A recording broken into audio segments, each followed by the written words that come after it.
बिस्मिल्लाहिर्रहमानिर्रहीम। अवामी शायर लाला नज़ीर अहमद साजिद तुहाडे दोस्तां दी खिदमत च हाज़र है कि रब ने गल्लिया प्यार करन लई, रब ने गल्लिया प्यार करन लई, एक दूजे ते इतबार करन लई। अपनी गल नूं मन मनावे, जायज़ नजायज़ सब खाधी जावे। जेड़ा सच्ची गल सुनावे उहदे उत्ते रोब जमावे। बणियो हर गल नाल तकरार करन लई, रब ने गल्लिया प्यार करन लई। यजीद वाले किरदार ना कर तू, हर वेले रब दे कोलों डर तू। जिंदा रवें ते दीन दी खातर, मरे ते दीन दी खातर मर तू। बन हुसैन वाले इनकार करन लई, रब ने गल्लिया प्यार करन लई।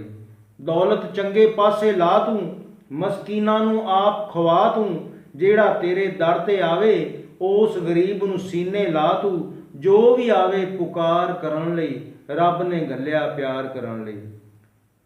ते जेड़ा इत्थे जुल्म है करदा, ओहो ही आदि कीती बरदा।